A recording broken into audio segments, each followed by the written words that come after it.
All right, let's bring on our first guest of the day. He qualified number 2 with Top Fuel Funny Cars yesterday. Tim Wilkerson joins us now. Tim, how you doing?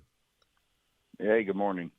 Talk about how the season has gone so far, Tim. I know Heartland Motorsports Park, a track you've not won at, but you've done pretty well here over the years. You've been at it a long time. Yeah, no, it's like every racing season, it seems to have its ups and downs.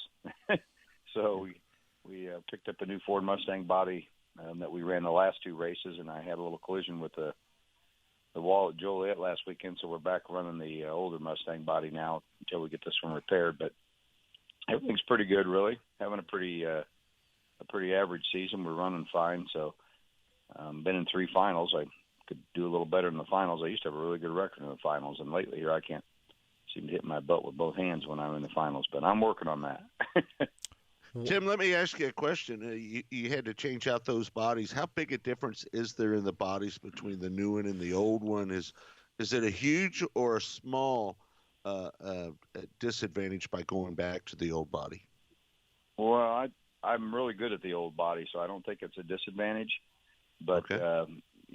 Ford spent a lot of time, on this new Mustang body, and Tasca really, he's the only one that had one until just recently.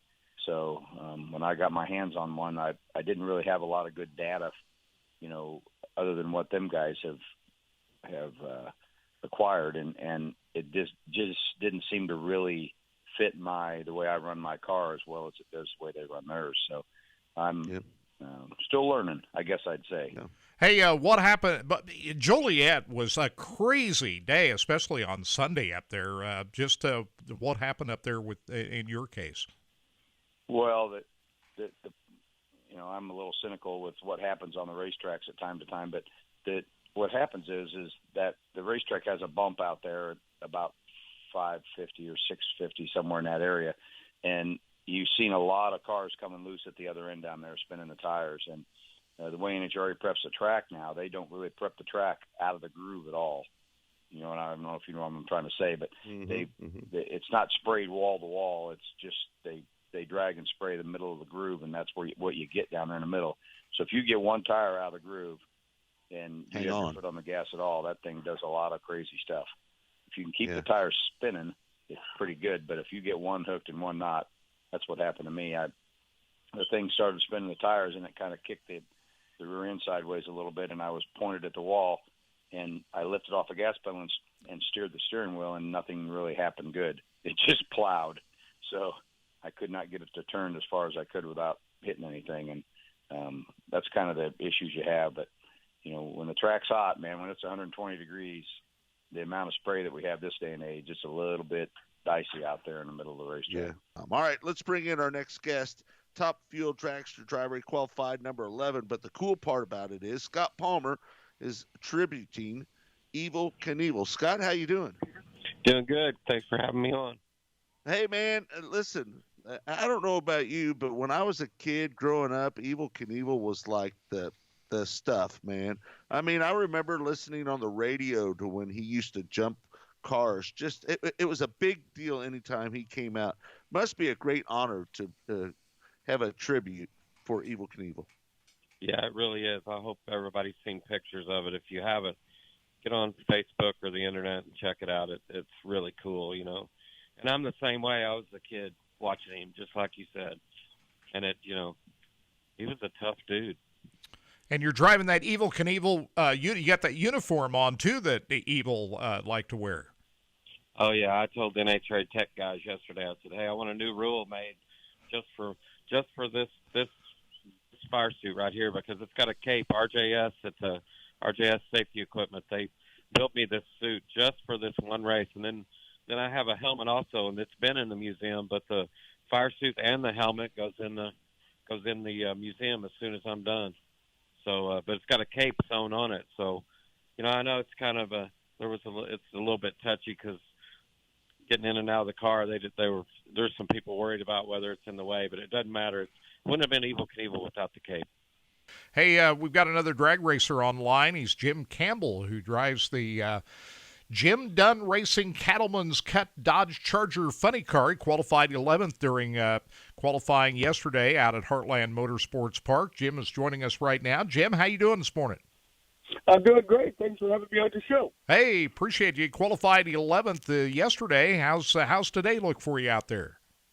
Well, it looks like it's going to be a little bit warm, but we'll make the adjustments to it and see if we can keep all 8 cylinders lit and get it down the track and see if we can get in the top half of the field. And that's important because there's not a full field, so the better you qualify, of course, the better your standing is in eliminations tomorrow morning, right?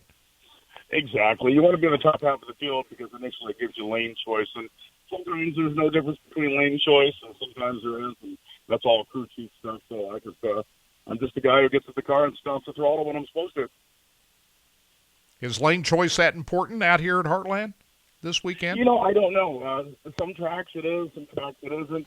It's just a matter with the track specialists. And they've got guys that's their job to go out there and say, this is a good lane, this is a not so good lane, or they're both good, and you pick the choice. Hey, Jim, Scott Traylor here. Sorry, I was having a little technical issue on my end. I want to jump in. We've been talking to a lot of, gosh, I hate to put you in this category, but elder statesmen a little bit.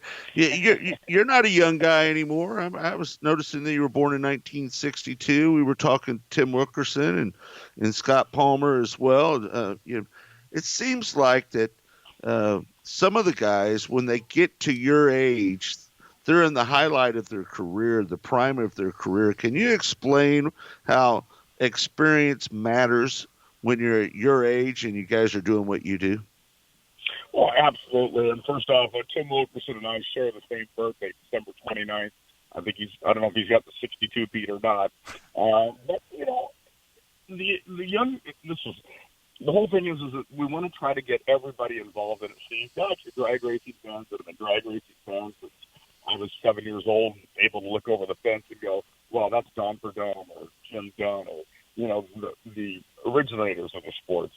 It is cool as an older person that I get to sit behind the wheel. I think really the big thing is that the car doesn't care if you're male or female, if you're old or you're young. It's going to go. Hey. Seat time is huge because what that does is it gives you a little bit of advantage on, if anybody's, playing games. Last week, John Force rolled in deep against J.R. Todd, and J.R. two-stepped the car. So sometimes experience plays and sometimes it's just a matter of it's really 100% focus and concentration, and that's the key to leaving good off the line and keeping the car in the curve.